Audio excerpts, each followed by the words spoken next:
So, you're looking to make kombucha, but all you have right now is a Scoby and starter liquid in a bag? Well, you came to the right place. I'm going to show you how.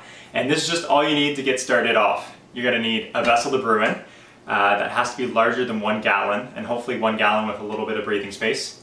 You need some freshly boiled water, some tea bags, right here, black tea specifically. I'm just using red rose, but I've done this in the past a lot with decaffeinated, cheap, any orange pico tea would work. And decaffeinated, it's nice because there will be a residual amount of caffeine left, although it's not a huge amount. There is a residual amount, so you can switch it up and do that, but just any orange pico tea should work, and then some sugar. So let's get into how to make it. So what I'm going to do to start off is I'm just going to take my spoon out. I'm going to take between 4 and 6 tea bags. Now, 4 and 6 may sound like 5 to you, but sometimes you want a very strong tea flavor, sometimes a bit milder. So I would recommend starting with 5, and you can always up it and decrease it from there, but it should be 4, 5, or 6. And then 4 cups of freshly boiled water. Now, as we go through this and you do this more and more, you're not going to have to be as specific, but with this concentrated tea method, it's important to get the measurements right correctly at the start, because then we're going to make a mark here once I pour these 4 cups of boiling water in. We're eventually going to make a 1 gallon batch with all the liquid that we add in here towards the end. So it's important to know how much tea you start off with so that you can get to that 1 gallon mark. And 1 gallon is equal to 16 US cups. So I just find it easier to, and this teapot that I have here does 4 cups. It says right on the side. I'm sure most kettles hold about 4 cups in my experience. So I would start off just doing as much as your kettle can, and that would be around 4 cups, and then we'll add up to 16 cups later. So now that we've poured that boiling water in here on the 5 tea bags, we're just gonna swirl it around for a sec, and now we're just gonna let it sit for 15 minutes. So set a timer, go off and do whatever else you want. I prefer a nice Sudoku puzzle that's normally just about in the same time frame, and then come back when it's all done. The next step is to take the tea bags out using the spoon, and I just have a compost bin here that I'm gonna throw them in. Now I just take them out with the spoon. Don't squeeze them at all, because that's how you get a lot of really strong bitter flavors, because the tea have been really oversteeped here for 15 minutes in here. And that's why we're going to dilute it with some water to come in the kombucha. So they've had 15 minutes to sit here. They've done their job. They don't need to be squeezed or anything after that. So once you get all 5 of them out there, there we go. Then what we're going to do is we're going to take our sugar and stir that in. 1 whole cup of sugar. It's a pretty simple recipe to remember once you get the hang of it. So just stir and make sure that all dissolves there. And then once the sugar gets dissolved, we'll head to the next step and grab our water. So this is the most tedious part, but the good news is you only have to do it once. So we want to get up to a gallon of kombucha, and the ending is going to be 1 cup of our starter liquid that's provided in the bag. So 16 minus 1 is 15, so we want to get 15 gallons of water in here now. And we know that we have 15 cups of water to equal the gallon plus the other cup of kombucha. So we know that we have 4 cups in here, and what you want to do is just count the 15. So I have another 4 cups here, and now this is more boiled water that I've let sit for a bit. I'm going to throw that in there. And then I have some filtered water over here, although the Brita filter, I think, in that has died a long time ago. So I don't know if it's actually doing anything or not. Some people swear by filtered water, some people don't. I find here in Nova Scotia, I've brewed this in Halifax here in this apartment, and I've brewed it down in Kenful in the valley, and even at my cottage kind of by the South Shore, and I haven't had any problems with just using simple tap water. But here I elected to try to filter it a bit at least. But I brewed this, I've been brewing for over 2 years now, every week, so about 100 times I've brewed kombucha, and nothing's ever gone wrong with brewing with tap water versus filtered or anything like that.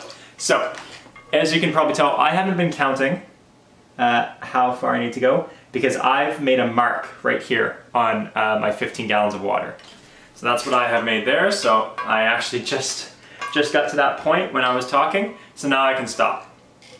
But starting out, when I first got this vessel, I just used, you know, a standard measuring cup, measured 1 cup, okay, that's 5, 6, 7, you know, and just go till there until you have 15 cups of total liquid. Now, I had some brewed, it's going to be hot from the tea that we brewed, and then the filtered water that I have there was actually from the fridge. And all you need to do is get this to around room temperature, because that's what the yeast are active in that time, and the microbes are active in that time. But if you have anything still boiling or really, really hot, it's going to kill it. So mine is still a bit toasty, so I'm just going to let it cool down. You can alternatively use some water and then some ice cubes, and they will melt and the residual heat and then bring down the temperature. But I'm just going to elect to cool this off a little bit, just let it sit for another 10-15 minutes. And like I said, I've made kombucha a lot of times. Sometimes I'm dead on the money. I put my finger in there, I'm like, oh, that's perfect temperature. And then sometimes, like now, I'm just feeling it. It's still a bit too hot. It feels like tea that's been out for 20 minutes, you know, and it needs room temperature. So we're just gonna wait for that to cool down, and then we'll move on to the next step. Okay, so now that you let the kombucha cool to around room temperature level, what you're going to want to do next is take your bag of starter liquid, which in this one I don't have a Scoby in it right now, because I'm doing this in my living room, which I would recommend that if you're doing this for the first time, to do it outside, or I made it in a bathtub many times, because then I just turn the shower on when I'm done, because you're prone to get kombucha, which is a really sticky, sour substance everywhere, and that really, really attracts fruit flies. So it's good to clean the area that you're working in. It's also good to clean your hands before any time that you, like if you want to check if this is room temperature, normally what I do is I dip my finger in, but I make sure that I wash my hands before and after every time that I do that, just because the before is actually the more important, because I don't want to bring any of my microbes in my hands into an area where we're looking to grow microbes like yeast and bacteria, because that will throw off the ecosystem in there. So it's very simple. Once you get this sweet tea, as we call it in the business, together, then you're just gonna take your starter liquid, which is about a cup. Here I have a bit more than a cup, but that's okay. You gotta pour that in, and that would come with the Scoby, the little Scoby that you have. Now, they can range in size and difference in color and stuff like that, but it really doesn't matter too much. It's the starter liquid that's the more important factor. You gotta stir that up, and then you're gonna take a piece of towel. Let me just go grab that.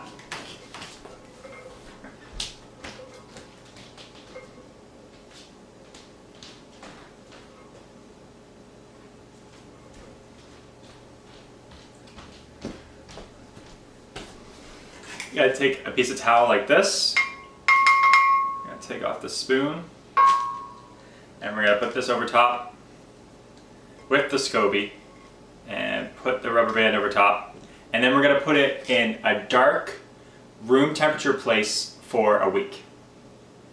Now, it really depends on how strong or how acidic, you know, what kind of flavors you want developed on how long you're gonna leave your kombucha, but that's something to play around with. I recommend as a base starting to be between 5 days and a week. So, and then the goal sign that you're looking for is, you can see the tea was really dark, and when we added the starter liquid, it got a little bit lighter, but you're looking for, this is a batch that I just made today. It's a ginger batch, as you can see around the top of this. And you can see how much lighter it gets as you leave it. So if you're checking your kombucha every day, you can open it up and smell it. That's a great way I use to test the acidity, is by smelling it. And then when I feel like it's in the right range, I'll just take a spoon or a measuring cup, or even pour this off. It's great if you get a vessel that has a spout down here. You can start doing continuous brews with those, but that's a different ballpark entirely. But you can just, with that spigot, you can just take a little glass and test it and see what it's like. And then if you're starting to like it, you can bottle it. You can always change it as you're bottling, because you're gonna add flavors and stuff like that, and then that's a different ballpark that we'll get into on a different video, but on how to bottle these. But it's fairly simple. You're just gonna put, if you don't put any fruit or anything in it, you're just gonna put 1 tablespoon of sugar per 750 mils of kombucha, I believe. I believe that's what I do for this bottle here. I do 1 tablespoon.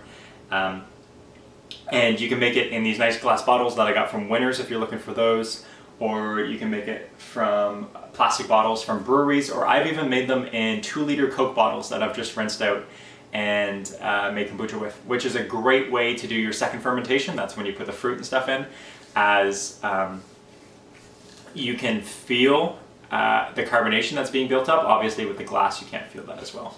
But in terms of just getting your kombucha started, that's all you need to do there, and you're set to let this sit for a week and then start thinking about how to bottle and flavors afterwards. I hope